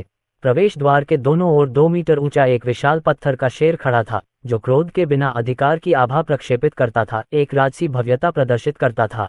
भव्य हॉल के ऊपर एक साइन बोर्ड लटका हुआ था, जिस पर लिखा था हेगेमोनिक हॉल। यह हेगेमोनिक हॉल का मुख्यालय था, जो नदी के दक्षिण में प्रमुख मार्शल आर्ट गुट था। हेगेमोनिक हॉल के उच्च स्तरीय लोग तुरंत मीटिंग हॉल में एकत्रित हों। भव्य हॉल की गहराई से एक ठंडी आवाज उभरी, जो चारों ओर गूंज उठी। जैसे ही आवाज धीमी हुई, विभिन्न कमरों से आकृतियां उभरी और तेजी से बैठक हॉल की ओर बढ़ीं। 1 दर्जन से अधिक आकृतियां, जिनमें से प्रत्येक ग्रैंड मास्टर की शक्तिशाली आभा बिखेर रही है। इनमें 2 महान ग्रैंड मास्टर भी थे। ये हेगेमोनिक हॉल के मुख्य सदस्य थे, जो इसकी सैन्य शक्ति के शिखर थे। अरविंद तिवारी को शामिल करते हुए हेगेमोनिक हॉल में कुल 3 ग्रेट ग्रैंड मास्टर्स थे, जिसमें 20 से अधिक ग्रैंड मास्टर्स थे। क्योंकि उनमें से कई नदी के दक्षिण में विभिन्न शहरों में तैनात थे, उस समय मुख्यालय में केवल 1 दर्जन ग्रैंड मास्टर ही मौजूद थे। अभी जो आवाज आई वह अरविंद तिवारी की थी, जो हेगेमोनिक हॉल के नियंत्रक थे, नदी के दक्षिण में सबसे शक्तिशाली व्यक्ति। मीटिंग हॉल में 1 दर्जन से ज्यादा लोग अपनी अपनी सीट पर बैठे थे।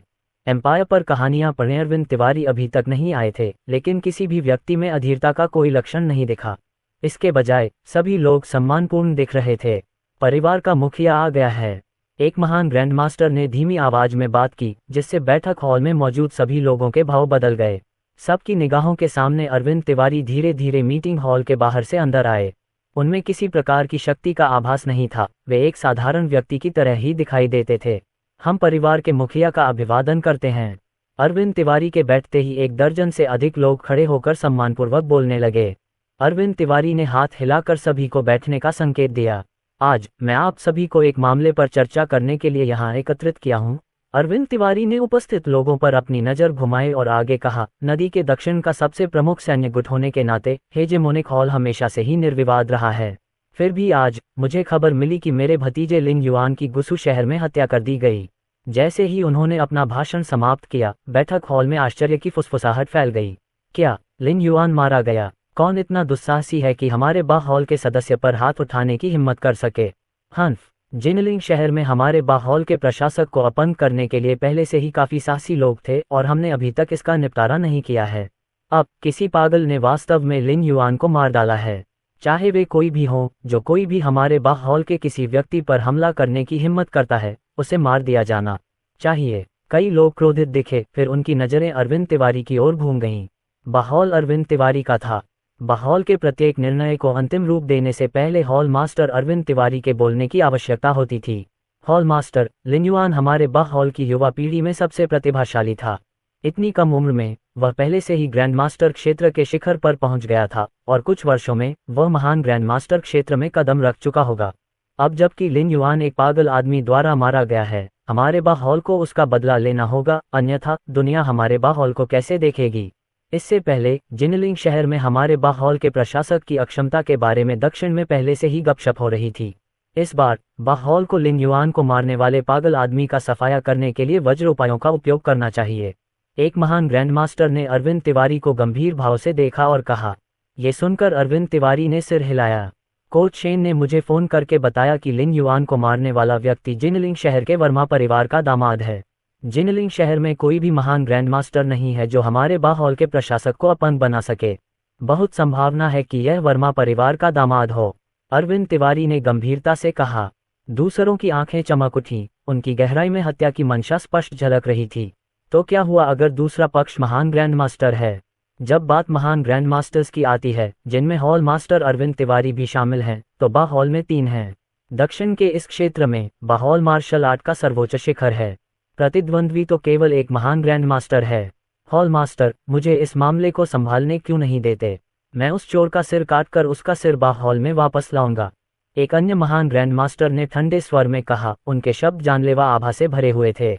इससे पहले कि अरविंद तिवारी कुछ बोल पाते, हॉल का एक शिष्य तेजी से काउंसिल हॉल में भाग गया। ऐसी क्या जल्दी थी कि तुम हॉल की उच्च स्तरीय परिषद में घुसने की हिम्मत कर रहे हो? एक ग्रैंड मास्टर ने शिष्य की ओर देखा और ठंडे स्वर में पूछा। कई ग्रैंड मास्टर्स और 3 ग्रेट ग्रैंड मास्टर्स की जांच के तहत कांपते हुए शिष्य ने आराम करने के लिए भी नहीं रुका और तुरंत कहा, हॉल मास्टर को सूचना देते हुए, मेरे प्रभु, कुछ लोग जो खुद को गुसु शहर के कुलीन परिवारों के मुखिया कहते हैं, आ गए हैं। वे कहते हैं कि उन्हें हॉल मास्टर को रिपोर्ट करने के लिए महत्वपूर्ण मामले हैं। ये सुनकर अरविंद तिवारी ने भौहें चढ़ाईं, उन्हें अंदर आने दो। हाँ, हॉल मास्टर, शिष्य ने जवाब दिया और चला गया। काउंसिल हॉल में लोग चुप हो गए और परिवार के मुखियाओं के आने का इंतजार करने लगे। जल्द ही कई परिवार के मुखिया परिषद हॉल में प्रवेश कर गए। ये उन परिवारों के मुखिया थे जिन्हें गू जहर ने जहर दिया था। ध्रुव मल्होत्रा उन्हें नहीं बचा सका और शर्मा परिवार जो उन्हें बचा सकता था, ध्रुव मल्होत्रा ने उसे नष्ट कर दिया। जीवित रहने के लिए उनके पास हॉल के शक्तिशाली सदस्यों पर अपनी आशाएं टिकाने के अलावा कोई विकल्प नहीं था। शुरू में वे हॉल के ग्रैंड मास्टर से मिलने का इरादा रखते थे, लेकिन उन्हें उम्मीद नहीं थी कि उन्हें हॉल की उच्च स्तरीय परिषद की बैठक में भाग लेना पड़ेगा। लेकिन यह और भी बेहतर था, वे हॉल के मुख्य हॉल मास्टर अरविंद तिवारी से व्यक्तिगत रूप से मिल सकते थे। इन परिवार प्रमुखों के दिलों में दक्षिण के नंबर 1 ताकतवर नेता के रूप में अरविंद तिवारी का प्रभाव था, तथा निश्चित रूप से वे उन्हें बचाने में सक्षम थे। आप हमारे हॉल में क्यों आए हैं? अरविंद तिवारी ने आगंतुकों को ठंडी निगाहों से देखा और उदासीनता से बोले। ये सुनकर ली परिवार के मुखिया ने तुरंत कहा, हॉल मास्टर को उत्तर देते हुए, मियाओजियांग में चुड़ैल संप्रदाय के लोग गुसु शहर में आ गए हैं। ली परिवार के मुखिया ने कुछ भी छिपाने की हिम्मत नहीं की और तुरंत ही चुड़ैल संप्रदाय और ध्रुव मल्होत्रा को सारी बात बता दी। अध्याय 70, 2 मुख्य सेनापति। हालांकि यह घृणित है कि चुड़ैल संप्रदाय ने अपने आप ही जियांगन में प्रवेश किया। ये ध्रुव मल्होत्रा जो हमारे हॉल के सदस्यों को मारने की हिम्मत करता है, वह 1000 मौतों का हकदार है। निश्चिंत रहें, डिप्टी हॉल मास्टर्स में से एक के रूप में मैं निश्चित रूप से आपके लिए खड़ा होऊंगा। हॉल मास्टर, कृपया मुझे उससे भिड़ने और उस घमंडी बदमाश ध्रुव मल्होत्रा का वध करने की अनुमति दें। मैं यंग मास्टर लिन के सम्मान में उसका सिर वापस हॉल में ले आऊंगा। ग्रेट ग्रैंड मास्टर, जो पहले ध्रुव मल्होत्रा को मारने के लिए शोर मचा रहा था, अब मेज पर जोरदार धक्का मारा और चला गया। बोलते समय उसकी आंखें काली और भयावह थीं। उनका नाम चेन जिपिंग था और त्रिशा रैना नामक एक अन्य महान ग्रैंड मास्टर के साथ वे हॉल के डिप्टी हॉल मास्टर्स में से एक थे। अरविंद तिवारी ने उनकी ओर देखा, लेकिन तुरंत सहमत नहीं हुए। उनकी आंखों में एक ठंडी रोशनी चमक उठी। वह स्पष्ट रूप से समझ गया कि चेन जिपिंग क्या सोच रहा था। परिवार के मुखियाओं के पक्ष में खड़े होने का दावा करना लोगों का दिल जीतने का एक बहाना मात्र था। निजी तौर पर यह व्यक्ति हॉल के ताकतवर लोगों को इकट्ठा कर रहा था और लगभग अपना गुट बना रहा था। हॉल मास्टर के रूप में अरविंद तिवारी इस तरह की घटना को कैसे बर्दाश्त कर सकते थे? यदि सबूतों का अभाव न होता तो अरविंद तिवारी ने चेन जिपिंग को बहुत पहले ही मार दिया होता। इसके बजाय अरविंद तिवारी ने फिर से परिवार के मुखियाओं की ओर मुड़कर गंभीरता से कहा, निश्चिंत रहें, हमारे हॉल में दिव्य चिकित्सा हॉल है, जिसकी चिकित्सा कौशल चिकित्सा देव संप्रदाय से कमजोर नहीं है। कोई आपको जल्द ही वहां ले जाएगा। हमारे हॉल के अधीन जागीरदार होने के नाते हम स्वाभाविक रूप से आंखें नहीं मूंदेंगे। ये सुनकर परिवार प्रमुखों ने तुरंत अरविंद तिवारी के प्रति अपनी कृतज्ञता व्यक्त की और अंततः उस शिष्य के नेतृत्व में वे परिषद हॉल से बाहर चले गए। हॉल मास्टर, चुड़ैल संप्रदाय का जहर रहस्यमय और अप्रत्याशित है। भले ही हमारे दिव्य चिकित्सा हॉल के कौशल मजबूत हैं, मुझे डर है कि अरे, बस उन्हें उम्मीद की एक किरण दे दो। जहां तक उनके जीवन और मृत्यु का सवाल है, उसका हमसे क्या लेना देना है? ये सुनकर अरविंद तिवारी हंस पड़े और बोले। साम्राज्य के माध्यम से जुड़े रहें। तभी अरविंद तिवारी ने चेन जिपिंग की ओर देखा और उदासीनता से कहा, ध्रुव मल्होत्रा को फांसी देने का काम डिप्टी हॉल मास्टर चेन को सौंपा जाएगा। आपका अधीनस्थ आज्ञा का पालन करता है। चेन जिपिंग ने सिर हिलाया, उत्तर दिया और फिर काउंसिल हॉल से बाहर निकल गया। अपने जाते हुए चेहरे को देखकर अरविंद तिवारी की निगाहें एक बार फिर उदास हो गईं। बर्खास्त। जैसे ही अरविंद तिवारी बोल रहे थे, ग्रैंड मास्टर्स की भीड़ तेजी से काउंसिल हॉल से बाहर निकल गई। केवल महान ग्रैंड मास्टर त्रिशा रैना ही पीछे रह गईं। हॉल मास्टर, चेन जिपिंग हमारे हॉल के अंतर्गत उन जागीरदार उत्तराधिकारियों को खींचने की कोशिश कर रहा है। यद्यपि ये कुलीन परिवार हॉल के विकास पर प्रभाव नहीं डालते, फिर भी यदि यह जारी रहा तो अंततः इसका प्रभाव पड़ेगा। त्रिशा रैना ने गंभीरता से कहा। अरविंद तिवारी ने उदासीन भाव से उपहास किया। उनके चेहरे पर उदासीनता थी। अरे, वे तो बस कुछ सांसारिक परिवार हैं। वे हमारे हॉल की नींव नहीं हिला सकते। चून की चेन जिपिंग कोशिश करने को तैयार है तो उसे उस ग्रैंड मास्टर की गहराई का परीक्षण करने दें। अगर वह सफल होता है तो ठीक है, अगर वह मर जाता है तो हमें सबूत जुटाने में इतनी मेहनत करने की जरूरत नहीं होगी। अरविंद तिवारी की बात सुनकर त्रिशा रैना ने हल्का सा सिर हिलाया। वह अरविंद तिवारी के कट्टर समर्थक थे और चेन जिपिंग को हमेशा से नापसंद करते थे। अब आप जा सकते हैं। अगर चेन जिपिंग विफल हो जाता है तो मुझे डर है कि आपको और मुझे एक साथ काम करना होगा। लिन युआन का बदला अवश्य लिया जाना चाहिए, समझा? ये कहकर त्रिशा रैना काउंसिल हॉल से बाहर चली गईं। अरविंद तिवारी काउंसिल हॉल में अकेले बैठे विचारों में खोए हुए थे। हु फैमिली विला। ध्रुव मल्होत्रा, जो अपने कमरे में आंखें बंद करके साधना कर रहे थे, ने अचानक अपनी आंखें खोल दीं। उसके मुंह के कोने पर एक हल्की सी मुस्कान उभरी, फिर एक झटके में वह कमरे से गायब हो गया। कमरे की खिड़की किसी अज्ञात समय पर खुली, ठंडी हवा के झोंके अंदर आने लगे। विला के प्रांगण में दो विशाल आकृतियां खड़ी थीं। किसी के आने का आभास होने पर दोनों ने तुरंत पीछे मुड़कर देखा। जब उन्होंने स्पष्ट रूप से उस व्यक्ति का चेहरा अपनी ओर आते देखा तो वे दोनों तुरंत घुटनों के बल बैठ गए और आदरपूर्वक बोले, आपके अधीनस्थ आपको नमस्कार करते हैं श्रीमान। तेज आवाज पूरे विला में गूंज उठी। उठो, तुम्हें विक्रम सिंह ने यहाँ भेजा है। ध्रुव मल्होत्रा ने उन दोनों की ओर देखा और बोलते हुए हंसने लगे। वे दोनों वास्तव में उत्तरी लियांग सेना की दूसरी सेना के मुख्य जनरल आदित्य मेहता और तीसरी सेना के मुख्य जनरल करण मल्होत्रा थे। दोनों ही ग्रेट ग्रैंड मास्टर स्तर के शिखर पर थे तथा वॉर किंग के महान क्षेत्र से सिर्फ एक कदम दूर थे। ये सुनकर वे दोनों धीरे से उठे, उनके चेहरे पर शर्म के भाव थे। चलो अंदर चलकर बात करते हैं। ध्रुव मल्होत्रा ने मुड़कर दोनों को विला के अंदर ले गया। इस बीच विला की दूसरी मंजिल के एक कमरे में रोशनी वर्मा खिड़की से बाहर उन तीनों को देख रही थी। ध्रुव मल्होत्रा की ओर उसकी निगाहें तब तक जटिलता से भरी रहीं जब तक कि तीनों उसकी दृष्टि से ओझल नहीं हो गए, जिसके बाद उसने धीरे धीरे अपनी नजरें हटा लीं। जब तीनों विला में दाखिल हुए तो विक्रम सिंह पहले से ही अंदर इंतजार कर रहा था। आप आ गए। आदित्य मेहता और करण मल्होत्रा को देखकर विक्रम सिंह उत्साहित होकर बोले। दोनों ने हल्के से सिर हिलाया और दोनों के चेहरे पर कड़वी मुस्कान थी। उन्हें इस तरह देखकर विक्रम सिंह को पता चल गया कि वे ऐसा क्यों महसूस कर रहे हैं और उन्होंने तुरंत ध्रुव मल्होत्रा के सामने घुटने टेक दिए। सर, यह मैं ही था जिसने आपकी अनुमति के बिना उन्हें सूचित किया और आने के लिए कहा। सर की अनुमति के बिना कृपया मुझे सजा दीजिए, विक्रम सिंह ने आदरपूर्वक कहा। ध्रुव मल्होत्रा ने मुस्कुराते हुए अपना सिर हिलाया और कहा, उठो, क्या मैं तुम्हारी छोटी छोटी चालें नहीं जानता? ये सिर्फ इसलिए है क्योंकि मैंने हाल ही में हेजेमनी हॉल, विच गेट और साथ ही ईविलियन संप्रदाय को उकसाया है, इसलिए आप चिंतित हैं कि वे परेशानी की तलाश में आ सकते हैं। उन दोनों का मेरे साथ होना मेरे लिए भी चीजों को थोड़ा आसान बना देता है ना? ये सुनकर विक्रम सिंह ने सिर हिलाया और कहा, आपसे कुछ भी नहीं छिपाया जा सकता, सर। विक्रम सिंह के खड़े होने के बाद वे तीनों ध्रुव मल्होत्रा के सामने सिर झुकाकर खड़े हो गए, जैसे प्राथमिक विद्यालय के छात्र कोई गलती कर बैठे हों। आप तीनों उत्तरी लियांग के प्रसिद्ध जनरल हैं, ऐसी अभिव्यक्ति क्यों? उन्हें इस हालत में देखकर ध्रुव मल्होत्रा ने मुस्कुराते हुए कहा। तीनों चुप रहे, अभी भी सिर झुकाए हुए, मानो ध्रुव मल्होत्रा के सामने अपनी गलती स्वीकार कर रहे हों। ठीक है, अब जब तुम यहाँ आ ही गए हो तो बेहतर है कि तुम यहीं रहो, उन्होंने कहा। हाल ही में कुछ लोगों ने परेशानी खड़ी कर दी है, विक्रम सिंह अकेले इससे निपट नहीं सकते। ध्रुव मल्होत्रा ने मुस्कुराते हुए अपना सिर हिलाया और कहा। इससे पहले विच गेट से 2 आधे कदम के ग्रेट ग्रैंड मास्टर्स ने विक्रम सिंह को पहले ही दौड़ा दिया था। अगर विच गेट से मजबूत व्यक्तियों ने बाद में हमला किया तो विक्रम सिंह अकेले भी सामना करने में सक्षम नहीं हो पाएंगे। अब चूंकि करण मल्होत्रा और आदित्य मेहता यहाँ हैं तो उनकी उपस्थिति से आपसी सहयोग मिलेगा। उत्तरी लियांग के मामले फिलहाल गंभीर नहीं थे। जासूसों की जांच कैसी चल रही है? ध्रुव मल्होत्रा ने आदित्य मेहता की ओर देखा और पूछा। आदित्य मेहता की दूसरी सेना कोर में त्यानशिंग कैंप नामक एक विभाग था जो उत्तरी लियांग सेना की आंख और कान के रूप में कार्य करता था तथा विशेष रूप से विभिन्न खुफिया जानकारी और सूचनाएं एकत्र करता था। सर, जिस दिन से आपने आदेश दिया था तब से लेकर अब तक हमने 15 जासूस ढूंढ लिए हैं। उनसे उपयोगी जानकारी निकालने के बाद सभी को मार दिया गया है, आदित्य मेहता ने तुरंत जवाब दिया। ये सुनते ही ध्रुव मल्होत्रा की आंखों में एक ठंडी चमक चमक उठी। लुओशा किंगडम का छिपा हुआ ड्रैगन, काफी सख्त उपाय, हमारे ड्रैगन किंगडम के भीतर इतने सारे जासूसों को प्रत्यारोपित करना।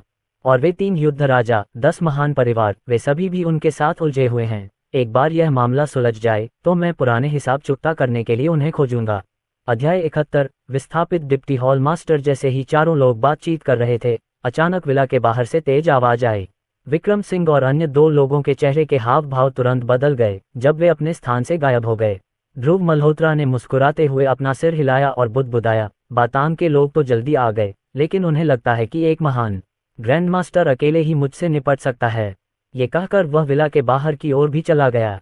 ये कितना दुस्साहपूर्ण और लापरवाही भरा कदम है जो अपने स्वामी की शांति को भंग कर रहा है। जैसे ही ध्रुव मल्होत्रा विला से बाहर निकला, उसने करण मल्होत्रा की आवाज सुनी जो जानलेवा इरादे से भरी थी। आगे देखा तो एक लंबा व्यक्ति गेट पर खड़ा था और विला के चारों ओर की दीवार का लोहे का गेट चुपचाप उस आदमी के पैरों के पास पड़ा था जिसे उसने लात मारकर गिरा दिया था। वह ध्रुव मल्होत्रा नाम का आदमी कहाँ है? मैं चेन जिपिंग, बातांग का वाइस हॉल मास्टर, उसका सिर लेने के लिए यहाँ हूँ। चेन जिपिंग की अहंकारी निगाहें उसके सामने खड़े तीनों पर घूम गईं और वह ठंडे स्वर में बोला। उसके इस व्यवहार को देखकर विक्रम सिंह और अन्य 2 लोगों के चेहरे पर तुरंत ही भयंकर क्रोध छा गया और उनमें हत्या की तीव्र भावना उत्पन्न हो गई। कौन सा आवारा कुत्ता महाराज का नाम लेने की हिम्मत करेगा? उसकी जान लेने की शेखी बघारने के लिए भी तुम मौत की तलाश में हो। करण मल्होत्रा की बर्फीली आंखें चेन जिपिंग पर टिकी थीं और वह ठंडे स्वर में बोल रहा था। ध्रुव मल्होत्रा, उत्तरी लियाओ राजा होने के नाते उनका क्या दर्जा था? समूचे उत्तरी लियाओ में कौन ड्रुव मल्होत्रा के सामने चिल्लाने की हिम्मत कर सकता है? सीधे तौर पर उनका नाम पुकारने की तो बात ही छोड़िए, उत्तरी लियाओ की तो बात ही छोड़िए, यहाँ तक कि पूरे ड्रैगन राष्ट्र में भी कोई ऐसा करने की हिम्मत नहीं करेगा। तुम कौन होते हो बात करने वाले? जल्दी से उस बिगड़ैल ध्रुव मल्होत्रा को यहाँ से भगाओ। चेन जिपिंग क्रोध से घूरते हुए बोलते समय नाक सिकोड़ रहा था। इस समय विक्रम सिंह पहले से ही धुंधले हो चुके थे और चेन जिपिंग की ओर तेजी से बढ़ रहे थे। अपने आधिपत्य का अपमान करने का दुस्साहस करने वाले इस व्यक्ति को मृत्युदंड मिलना चाहिए था।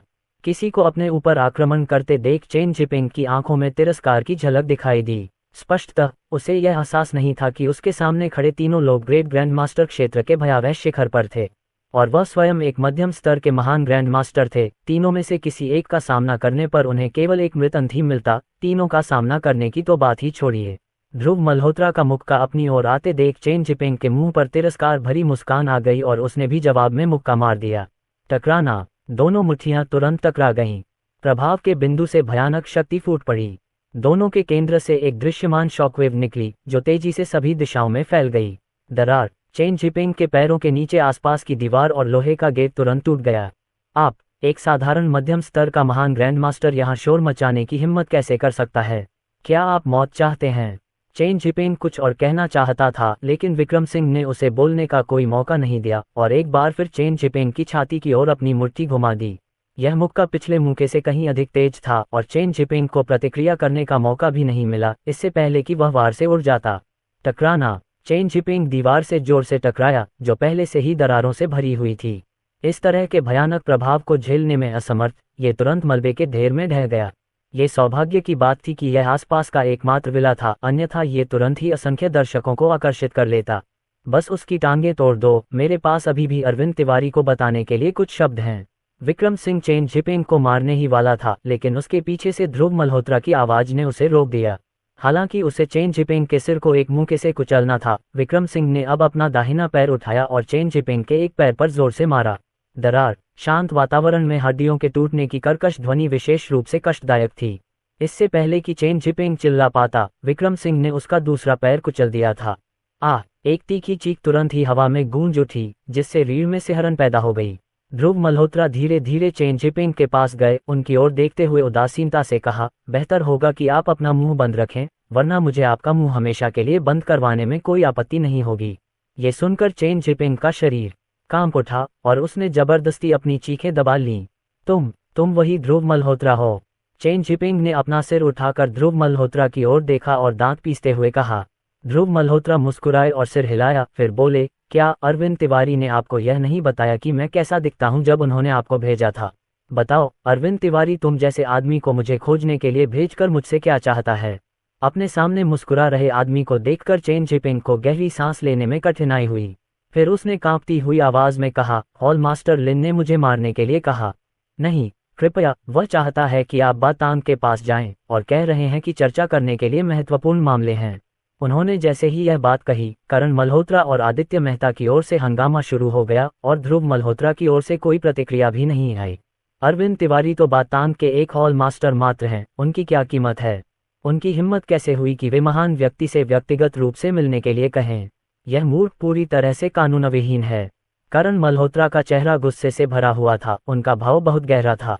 और आदित्य मेहता ने ध्रुव मल्होत्रा की ओर सीधे देखते हुए कहा, महान, कृपया मुझे बातांग जाकर देखने की अनुमति दीजिए कि क्या अरविंद तिवारी के 3 सिर और 6 हाथ इतने बढ़ गए हैं कि वह ऐसा करने की हिम्मत कर सके। जियांगनान की एकमात्र मार्शल आर्ट शक्ति इतनी लापरवाही और बिना किसी रोक टोक के काम करने का साहस कर सकती है। मुझे नहीं लगता कि बातांग को अस्तित्व में बने रहने की कोई आवश्यकता है। उनकी बातें सुनकर चेन जिपिंग दंग रह गया। ये लोग कौन थे? वह बातांग था, 3 महान ग्रैंड मास्टरों वाला बातांग। अरे नहीं, अब तो केवल ढाई ही होना चाहिए। अपने पैरों के खराब हो जाने के कारण चेन जिपिंग, यदि महान ग्रैंड मास्टर भी बने रहे तो भी उनकी ताकत बहुत सीमित हो जाएगी। ये ड्रैगन राष्ट्र का क्षेत्र है, उत्तरी लियाओ का नहीं। यदि आप मेरा अनुसरण करना चाहते हैं तो बेहतर होगा कि आप अधिक संयमित रहना सीखें। यदि आप अभी भी पहले की तरह लड़ने और मारने में उतने ही तेज हैं तो आप उत्तरी लियाओ वापस चले जाए। आदित्य मेहता और करण मल्होत्रा की बातें सुनकर ध्रुव मल्होत्रा ने मुस्कुराते हुए अपना सिर हिलाया और बोला। उसके शब्दों पर वे दोनों चुप हो गए और बातांग को कुचलने के बारे में कोई बात नहीं की।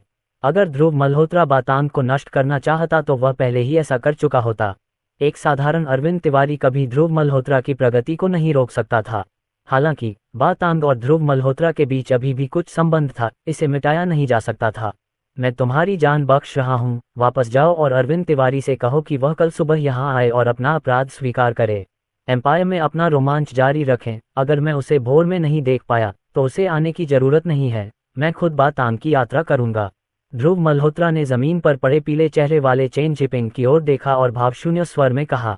ऐसा लग रहा था जैसे वह जिस व्यक्ति के बारे में बात कर रहा था वह जियांगन का नंबर 1 शक्तिशाली व्यक्ति, बातांग का हॉल मास्टर अरविंद तिवारी नहीं था, बल्कि एक अनाम तुच्छ गुर्गा था। बोलने के बाद ध्रुव मल्होत्रा चेन जिपिंग के विचारों की परवाह किए बिना मुने और विला की ओर चल दिए। क्या तुम नहीं जा रहे हो? क्या तुम सचमुच इतनी बुरी तरह मरना चाहते हो? आदित्य मेहता ने चेन जिपिंग की ओर ठंडी निगाह से देखा और कहा।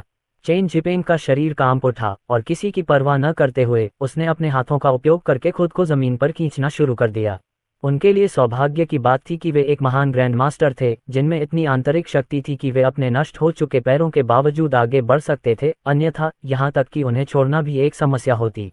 अगर अरविंद तिवारी कल नहीं आते हैं तो उन्हें अपना गला साफ करने दें और मौत का इंतजार करें। आदित्य मेहता की हत्या की मंशा से भरी आवाज उसके पीछे गूंजी और चेन जिपिंग के हाथ और भी तेजी से चलने लगे। अध्याय 72।